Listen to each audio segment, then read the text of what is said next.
Good morning students. Shri Agrasen PG college के digital platform पर आपका पुनः हार्दिक स्वागत है। और बीएससी पार्ट थर्ड ईयर में हम पढ़ने जा रहे हैं आज, और वो है थायो ईथर RSR। ध्यान देना, थायो ईथर में हम ईथर के बारे में बात करते हैं क्योंकि ईथर जो वर्ड है ऑक्सीजन एल्किल ग्रुप के बिटवीन जो ऑक्सीजन उसके लिए यूज किया गया। तो यहाँ पर दोनों एल्किल के समूह के बिटवीन कौन है? सल्फर। तो सल्फर को हम करते हैं थायो द्वारा प्रदर्शित।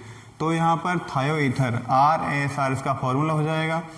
और डाई एल्किल डाई सल्फाइड, देखो एक R दूसरा R, तो डाई एल्किल हो गया और डाई सल्फाइड। तो थायो ईथर के बारे में बात करेंगे। तो थायो ईथर के बारे में देख लेते हैं नामकरण या nomenclature. Nomenclature classified in two types. पहला है जनरल नाम। जनरल नाम में देख लेते हैं हम किस आधार पर लिखते हैं। जनरल नाम को हम लिखते हैं डाई एल्किल डाई सल्फाइड के आधार पर हम इसका नामकरण करते हैं। तो जनरल में देख लेते हैं, जैसे एक एग्जाम्पल दिया है CH3 या CH3।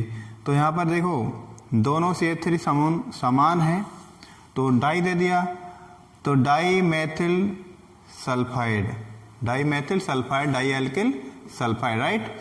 और यदि भिन्न हो, डिफरेंट हो, जैसे एक मेथिल होता है एथिल होता है, तो हम किसका यूज करते हैं?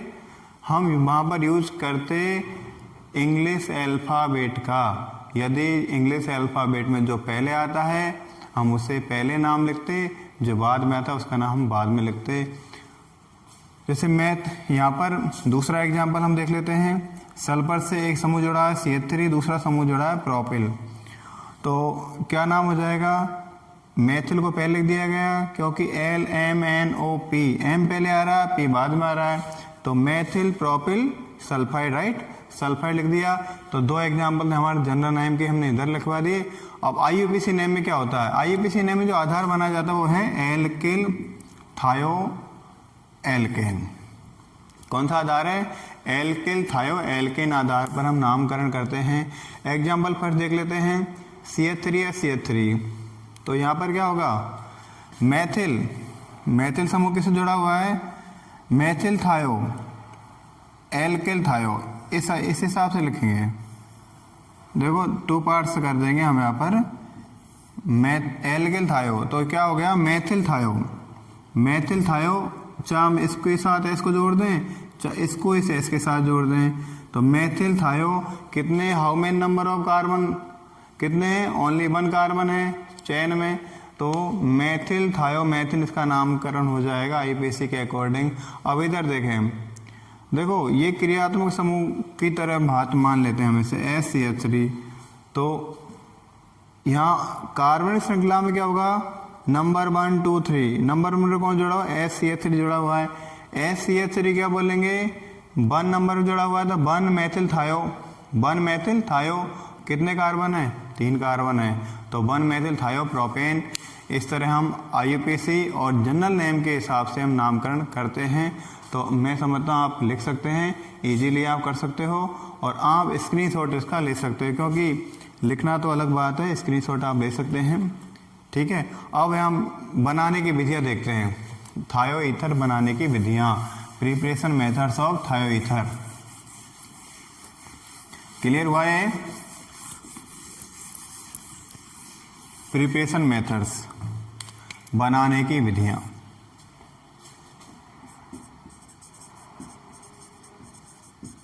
प्रिपरेशन मेथड्स, इनको निर्माण की विधियाँ। निर्माण किससे करेंगे? तो निर्माण में क्या होगा? हमें दो तो R चाहिए, 2 L के समूह चाहिए, और एक सल्फर समूह यहाँ पर जरूर चाहिए। तो पहला लिख देंगे पोटेशियम सल्फाइड से। तो पहली विधि है फ्रॉम पोटेशियम सल्फाइड KSH।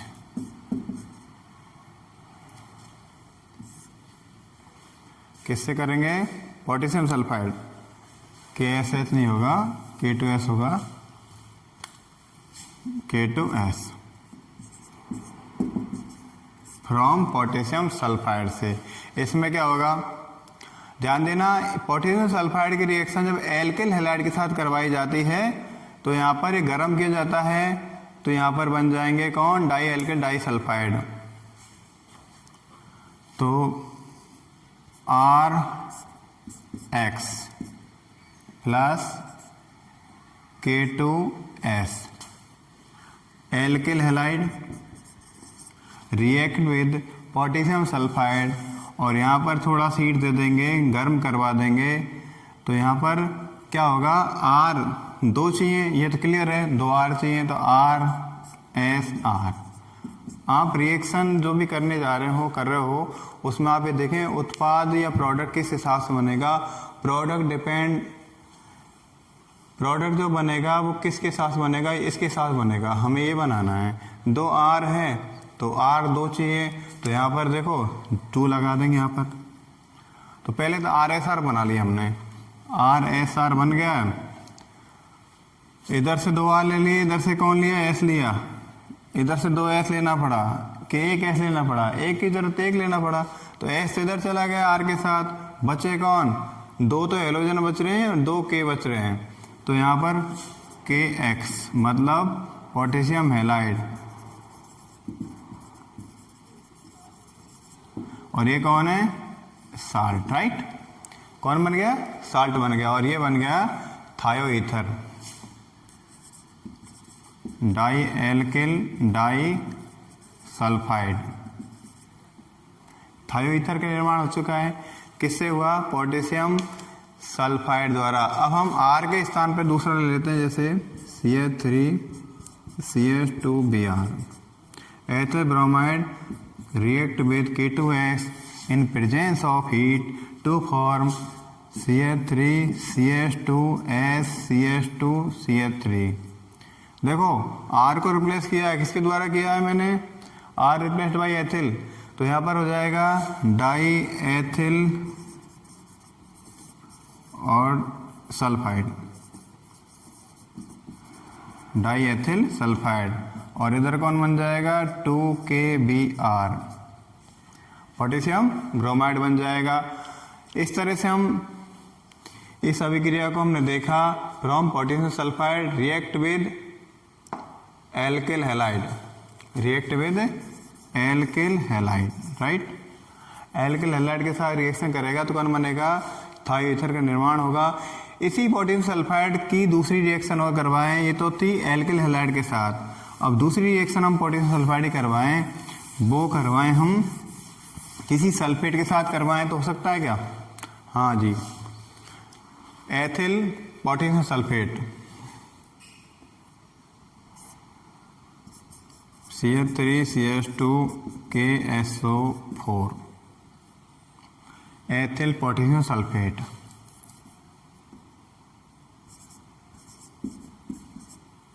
इस तरह लिखना बढ़िया रहेगा। दूसरा कौन है इसके साथ अभिक्रिया करने वाला, दूसरा अभिक्रिया करने वाला कौन है भाई, K2S है। इसको थोड़ा गर्म करेंगे, ध्यान देना ये 2 चाहिएंगे, CH3CH2S, S यहाँ पर है 2, S इधर भी है, लेकिन कौन सा चाहिएगा वो तो यहाँ पर हम देख लेते हैं। इधर वाला S काम आएगा, ये वाला सल्फेट के रूप में चला जाएगा। गौर करना 2 थे, एथिल 2 हो जाएंगे, एक एथिल इधर एक एथिल इधर, सल्फेट का S काम नहीं आ रहा, इधर वाला S काम में लिया, K2SO4, तो यहाँ पर K2SO4 बन जाएगा, एक तो संभावना होगी, और दूसरा कौन बन सकता है, ethyl sulphate, ethyl sulphate 2K2SO4 बन जाएगा, 2K2SO4, 2K2SO4। तो हमें क्या लेना पड़ेगा, इधर से सल्फर इधर हो जाएगा, तो देख लेते हैं वही,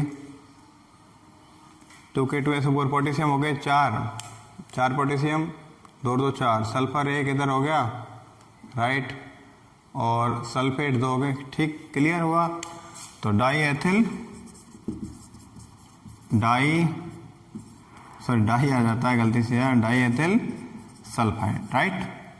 और दूसरा कौन बना, एक्स्ट्रा प्रोडक्ट K2SO4। दोबारा एक बार क्लियर करवाता हूँ, हम पढ़ रहे हैं प्रिपरेशन मेथड्स ऑफ थायोईथर, और प्रिपरेशन मेथड ऑफ थायोईथर में पोटेशियम सल्फाइड से निर्माण कर रहे हैं।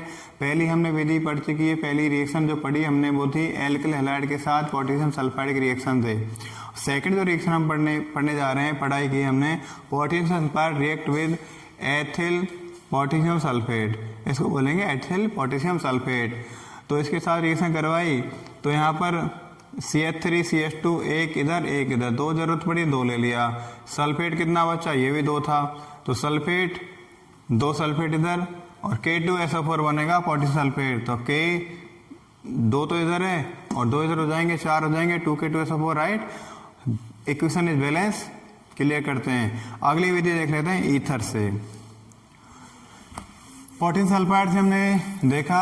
अब सेकंड जो मेथड है इसकी, from ether. From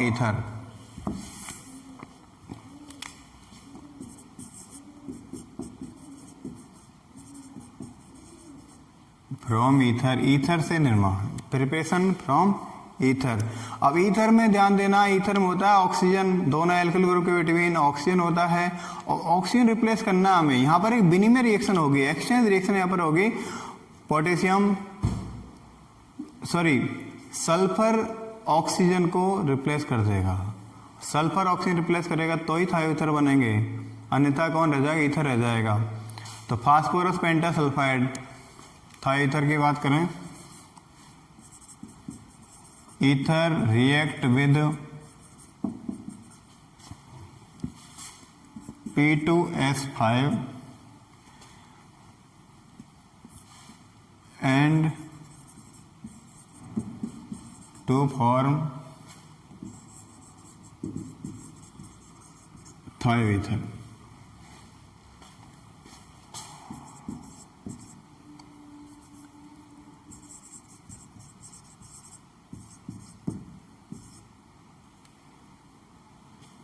by replace of O का रिप्लेस कर दिया जाएगा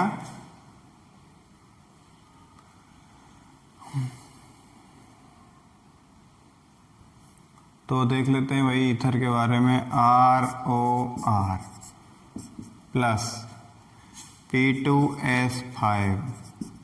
देखो ईथर में ऑक्सीजन है, ठीक है, इस ऑक्सीजन रिप्लेस किसके द्वारा कर दिया जाएगा, सल्फर के द्वारा इस रिप्लेस कर दिया जाएगा। तो हमें क्या करना है, RSR करना है। तो सीधा सट क्लियर बात हो गया, ऑक्सीजन रिप्लेस बाई सल्फर।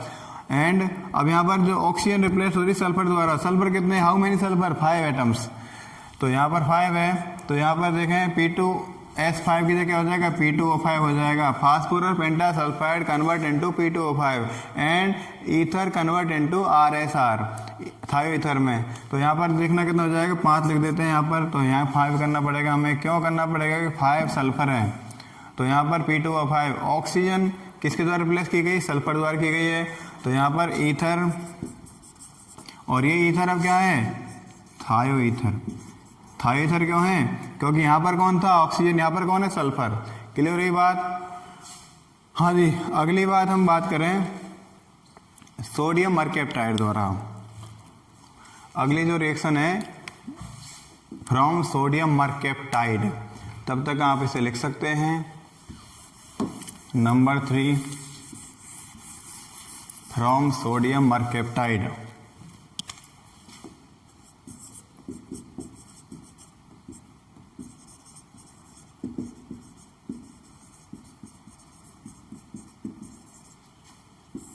मरकैप्टाइड हम पढ़ चुके हैं,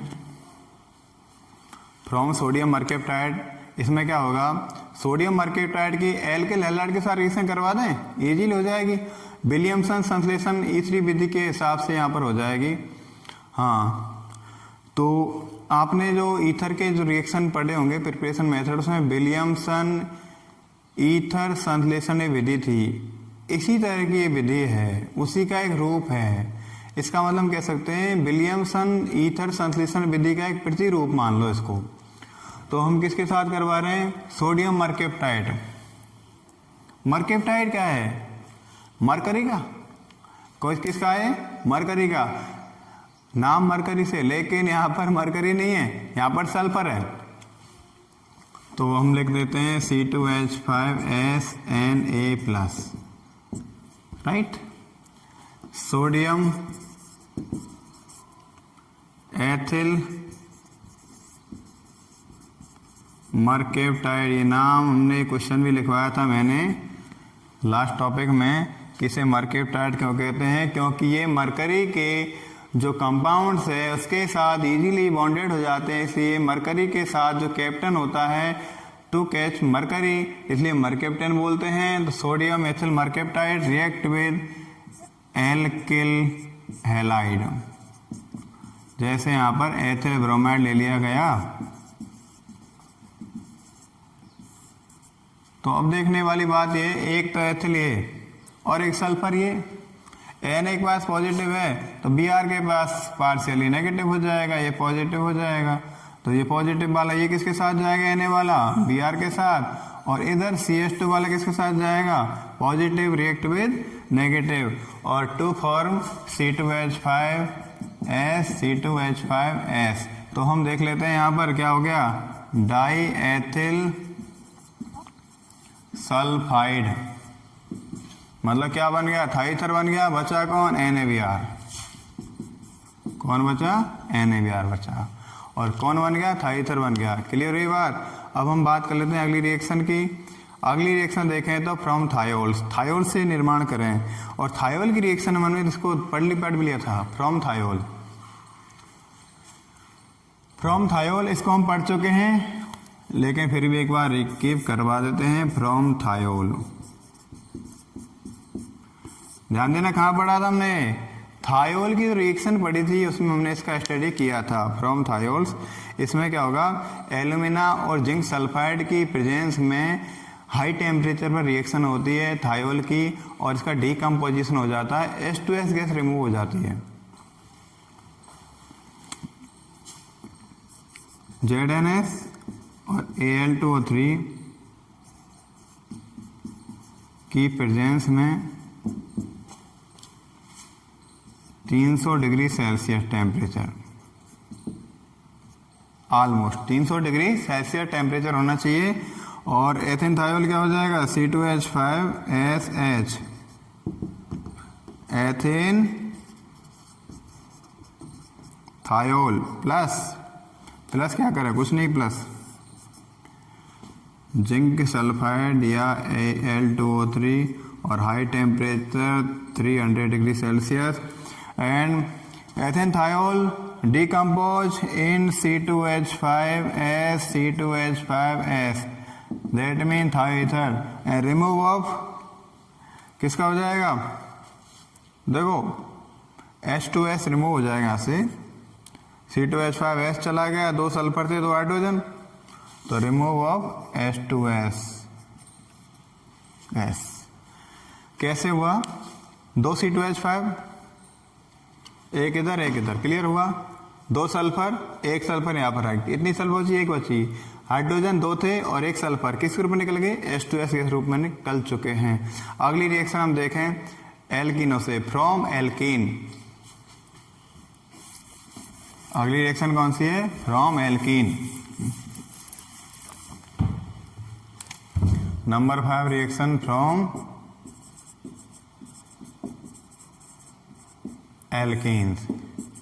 ध्यान देना हमारे पास एल्कीन है, और एल्कीन जब रिएक्शन करता है तो किसी एल्किल हैलाइड की जरूरत पड़ेगी, या थायोल की जरूरत पड़ेगी, या सल्फाइड की जरूरत पड़ेगी, तभी तो सल्फर आएगा यहाँ पर। तो थायोल की रिएक्शन एल्कीन के साथ करवाएंगे तो according to Markovnikov rule, anti Markovnikov rule लगेगा, तो उसके हिसाब से रिएक्शन हो जाएगी।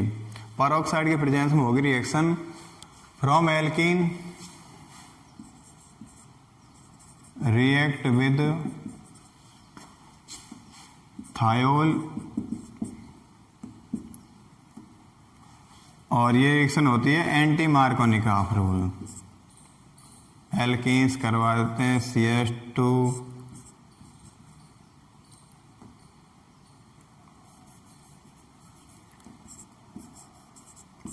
CH3 CH double bond CH2, जैसे प्रोपीन है कोई, प्रोपीन रिएक्ट विद CH3CH2SH, ये क्या है, thiol, ethane thiol. Peroxide, peroxide की प्रेजेंस में होगी तो पहले कैसे होगी, anti Markovnikov, anti Markovnikov rule के अकॉर्डिंग होगी रिएक्शन। मार्कोनिकॉफ रूल क्या कहता है, जब किसी एसिमेट्रिक एल्कीन पर इलेक्ट्रोनेगेटिव और इलेक्ट्रोपॉजिटिव का योग होता है, एडिशन होता है, तो हमेशा जो हाइड्रोजन है, जो इलेक्ट्रोपॉजिटिव है, वो वहाँ पर जुड़ता है जहाँ पर डबल बॉन्डेड कार्बन के साथ हाइड्रोजन की संख्या ज़्यादा होती है, और नेगेटिव कहाँ जुड़ेगा, जहाँ पर ऐसा डबल बॉन्ड कार्बन जिसके पास हाइड्रोजन से कम होती है। तो यहाँ पर एंटी मार्कोनिकॉफ में पूरा उल्टा हो जाएगा। पूरा उल्टा कैसे हो जाएगा, देखो यहाँ पाई बॉन्ड है और ये एडिशन रिएक्शन है, 1 पाई बॉन्ड ब्रेक और 2 सिग्मा बॉन्ड, नए सिग्मा बॉन्ड बनेंगे, तो कुल मिलाकर वह CH3 CH और CH2। तो यहाँ पर एक सिग्मा बॉन्ड इधर बनेगा और एक सिग्मा बॉन्ड इधर बनेगा, 2 नए सिग्मा बॉन्ड बनेंगे। तो यहाँ पर इसको हम देख लेते हैं, इसको हम इस तरह कर लेते हैं, तो H पॉजिटिव पार्शियली और ये नेगेटिव, तो H किसके पास जाएगा, मार्कोनिकॉफ कहता है इसके पास H जोड़ दें, लेकिन उल्टा हो जाएगा, ये हाइड्रोजन किसके पास जाएगा, इसके पास जाएगा, क्योंकि एंटी मार्कोनिकॉफ रूल यहाँ पर लग रहा है। तो यहाँ पर हम क्या जोड़ेंगे, H नया सिग्मा बॉन्ड, और इधर क्या जोड़ेंगे हम, पूरा जो ये है ना, ये बच्चा है, पूरा इधर जोड़ देंगे S को। S के साथ कौन कौन लोग आ रहे हैं, CH2 आ रहा है और CH3 भी आ रहा है। तो इस तरह से ये बन जाएगा नया दूसरा सिग्मा बॉन्ड, इस तरह से ये, तो 2 नए सिग्मा बॉन्ड बन जाएंगे। तो यहाँ पर कौन बन गया है, इसको हम इस तरह लिख देते हैं, या करके CH3 CH2 CH2S CH2 और CH3, ठीक है। क्या नाम हो जाएगा इसका, ethyl propyl sulphide, that mean थायो ईथर। क्या हो जाएगा नाम, थायो ईथर। तो ये तो थी हमारी प्रिपरेशन मेथड्स ऑफ थायो ईथर्स, और आपको अच्छे ढंग से समझ में आ गई होगी। और हम नेक्स्ट वीडियो में, नेक्स्ट क्लास में पढ़ने वाले हैं इसके physical properties and chemical reactions. तो जब तक के लिए आप खुश रहें, मिलते हैं अगली क्लास में। All the best, thank you very much, okay bye.